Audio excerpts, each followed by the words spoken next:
साथियों, यूट्यूब के channel hive scholar पर आप सभी का स्वागत है। रोज़ की भांति आज भी हम जीके जीएस के 20 महत्वपूर्ण प्रश्नों को लेकर के आपकी सेवा में उपस्थित हैं।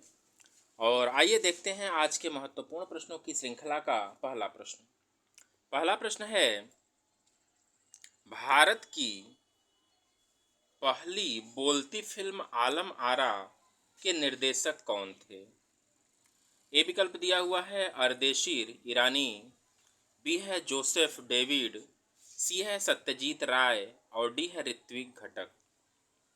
तो आलम आरा भारत की पहली बोलती फिल्म है। अगर हम मुख्य फिल्म की बात करें तो राजा हरिश्चंद्र थी।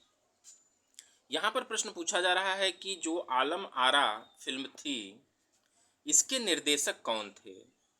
तो चार विकल्पों में से हमारा ए विकल्प सही होगा, अर्देशीर ईरानी। आगे बढ़ते हैं दूसरे प्रश्न की तरफ। दूसरा प्रश्न है, बुलंद दरवाजा की ऊंचाई कितनी है? ए है 124 फीट, बी है 132 फीट, सी है 130 फीट और डी है 134 फीट। तो बुलंद दरवाजा के ऊंचाई की अगर हम बात करें तो 134 फीट है, अतः हमारा डी विकल्प सही होगा। आगे बढ़ते हैं तीसरे प्रश्न की तरफ। प्राचीन बौद्ध कला पर प्रकाश डालने वाले इतिहासकार तारानाथ थे। ए है चीनी थे, बी है तिब्बती थे, सी है कश्मीरी थे और डी है पाकिस्तानी। तो लामा तारानाथ की अगर हम बात करें तो ये तिब्बती थे, अतः हमारा बी विकल्प सही होगा। आइए आगे बढ़ते हैं चौथे प्रश्न की तरफ। और चौथा प्रश्न है, भारतीय रेल संग्रहालय किस शहर में स्थित है? ए विकल्प दिया हुआ है नई दिल्ली, बी दिया हुआ है मुंबई, सी दिया हुआ है पुणे और डी दिया हुआ है कलकत्ता। तो भारतीय रेल संग्रहालय की अगर हम बात करें तो यह नई दिल्ली में स्थित है, अतः हमारा ए विकल्प सही होगा।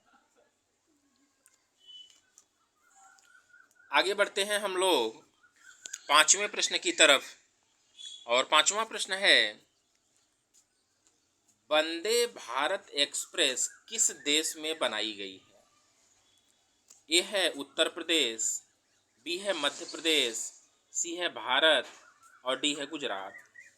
तो इसके सही आंसर की अगर हम बात करेंगे तो वह भारत देश है जहां पर कि वंदे भारत एक्सप्रेस बनाई गई है, अतः हमारा बी विकल्प सही होगा।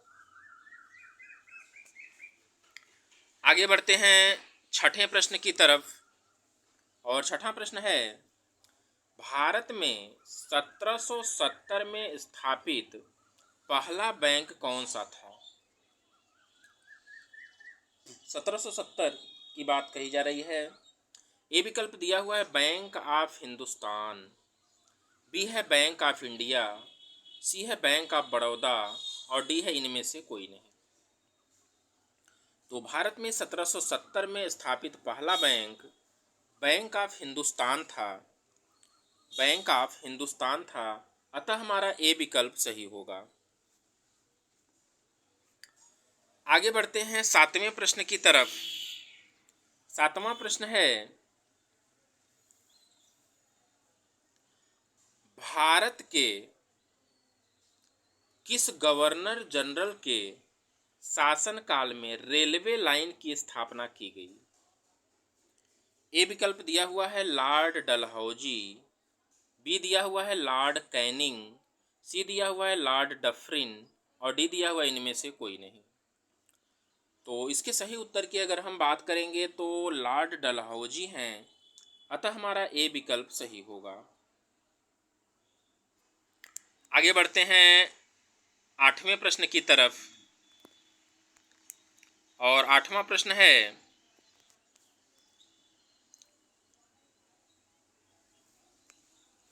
नालंदा विश्वविद्यालय किसके द्वारा स्थापित किया गया? ए विकल्प है रामगुप्त, बी है समुद्रगुप्त, सी है श्रीगुप्त और डी है कुमार गुप्त। तो नालंदा विश्वविद्यालय की अगर हम बात करेंगे जो बिहार में स्थित है, इसकी स्थापना कुमार गुप्त के द्वारा किया गया था, अतः हमारा डी विकल्प सही है। आगे हम लोग बढ़ते हैं 9वें प्रश्न की तरफ। 9वां प्रश्न है, अशोक चक्र पाने वाली प्रथम भारतीय महिला हैं। अशोक चक्र पाने वाली पहली भारतीय महिला कौन सी हैं? ए है रीता फारिया, बी है आरती साहा, सी है विजय लक्ष्मी और डी है नीरजा भनोट। तो अशोक चक्र पाने वाली पहली भारतीय महिला जो हैं वो नीरजा भनोट हैं, अतः हमारा डी विकल्प सही होगा। आगे बढ़ते हैं 10वां प्रश्न की तरफ। बहुत ही इम्पॉर्टेंट प्रश्न है और सभी प्रकार के वनडे एग्जाम्स में यह प्रश्न पूछा जाता है। प्रश्न है, प्रयाग शुक्ल किस पत्रिका के संपादक थे? ए है रंग प्रसंग, बी है कला वार्ता, सी है कला दीर्घा और डी है कला प्रयोजन। तो प्रयाग शुक्ल की अगर हम बात करें तो रंग प्रसंग के संपादक थे, अतः हमारा ए विकल्प सही होगा। आगे बढ़ते हैं 11वें प्रश्न की तरफ और 11वां प्रश्न है, भीमबेटका गुफा की खोज हुई थी, मतलब कब हुई थी? ए विकल्प दिया हुआ है 1955, बी दिया हुआ है 1958, सी दिया हुआ है 1959 और डी दिया 1971। भीमबेटका की खोज 1958 ईस्वी में हुई थी, अतः हमारा बी विकल्प सही होगा। और 1958 ईस्वी में V.S. वाकड़कर के द्वारा, V.S. वाकड़कर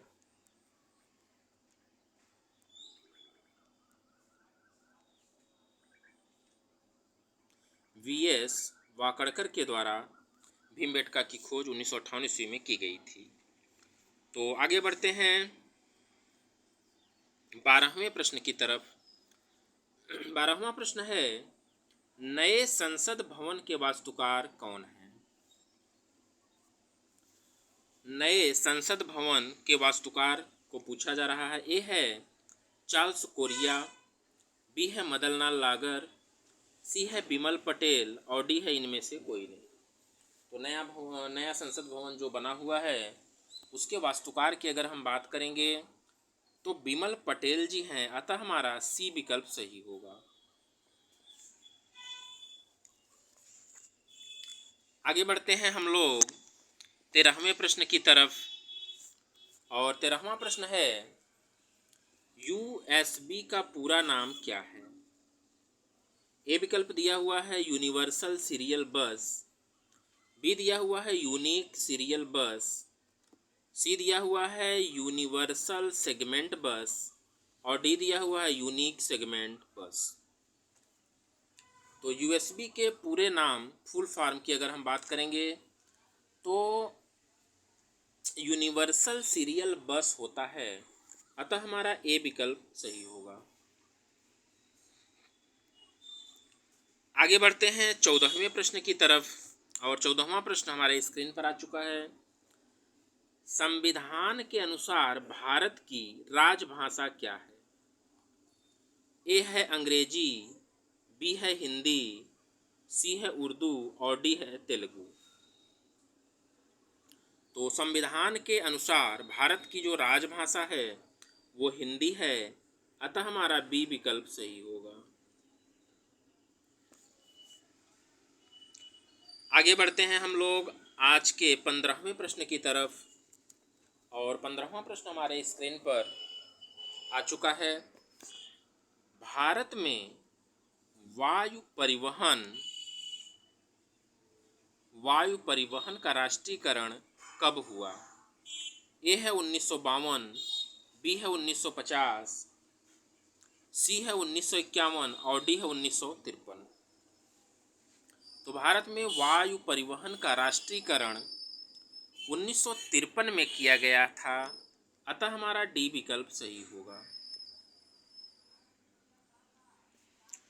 आगे बढ़ते हैं हम लोग 16वें प्रश्न की तरफ, और 16वां प्रश्न हमारे स्क्रीन पर आ चुका है।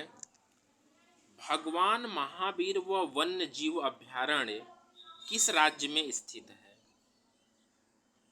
ए विकल्प दिया हुआ है शिमला, बी है केरल, सी है गोवा और डी है इनमें से कोई नहीं। तो भगवान महावीर वन्य जीव अभयारण्य की अगर हम बात कहें तो यह गोवा में स्थित है, अतः हमारा सी विकल्प सही होगा। आगे बढ़ते हैं आज के 17वें प्रश्न की तरफ। बहुत ही महत्वपूर्ण प्रश्न आपके सामने आ चुका है। पुस्तक है गुलामगिरी के लेखक कौन हैं? ए विकल्प दिया हुआ है ज्योतिबा फूले, बी दिया हुआ है इंदिरा गांधी, सी दिया हुआ है सरोजनी नायडू और डी दिया हुआ इनमें से कोई नहीं। तो पुस्तक गुलामगिरी के लेखक की अगर हम बात करें तो ज्योतिबा फूले हैं, अतः हमारा ए विकल्प सही होगा। आगे बढ़ते हैं 18वें प्रश्न की तरफ। समाचार दर्पण के संस्थापक कौन हैं? समाचार दर्पण के संस्थापक की बात कही जा रही है। ए है राजा राम मोहन राय, बी है विलियम कैरी, सी है दादा भाई नौरोजी और डी है गिरीश चंद्र घोष। तो 18वें प्रश्न के सही आंसर की अगर हम बात कहेंगे तो समाचार दर्पण के संस्थापक जो हैं विलियम कैरी हैं, अतः हमारा बी विकल्प सही होगा। आगे बढ़ते हैं 19वें प्रश्न की तरफ। हल्दी घाटी का युद्ध कब हुआ? हल्दी घाटी का युद्ध कब हुआ था? ए विकल्प है 1570, बी है 1575, सी है 1576 और डी है 1578। तो हल्दी घाटी का युद्ध जो है 1576 में हुआ था, अतः हमारा सी विकल्प सही होगा। और आगे बढ़ते हैं आज के 20वें प्रश्न की तरफ, और आज के सेशन का अंतिम प्रश्न हमारे स्क्रीन पर आ चुका है। इनकलाब जिंदाबाद का नारा किसने दिया था? इनकलाब जिंदाबाद का नारा किसने दिया था? ए है भगत सिंह, बी है मंगल पांडे, सी है विनोबा भावे और डी है महात्मा गांधी। तो इनकलाब जिंदाबाद का नारा देने वाले भगत सिंह जी थे, अतः हमारा ए विकल्प सही होगा। तो साथियों, कैसे रहे प्रश्न हमें आप निश्चित रूप से बताइएगा, और इन प्रश्नों के माध्यम से आप अपनी जीके जीएस की तैयारी को बेहतर बना सकते हैं। आप इसके पहले के वीडियोज को अगर नहीं देखे हुए हैं तो आप प्लेलिस्ट में जा कर के वहाँ से आप वीडियोज को देख सकते हैं, और पहली वीडियो से लेकर के अब तक की सारी वीडियोज को आप निश्चित रूप से एक बार देख लीजिए। आपके माइंड में सारे क्वेश्चंस जो है सेट हो जाएंगे। तो अगर आप चैनल पर हमारे नए होंगे या अभी तक आप सब्सक्राइब नहीं किए होंगे तो इसे सब्सक्राइब कर लीजिएगा। चैनल पर हमारे और भी वीडियोज पड़ी हुई हैं, CCC का पड़ा हुआ है, करंट अफेयर्स का भी वीडियो है, तो वहाँ जा कर के आप इन प्रश्नों का लाभ उठा सकते हैं। धन्यवाद।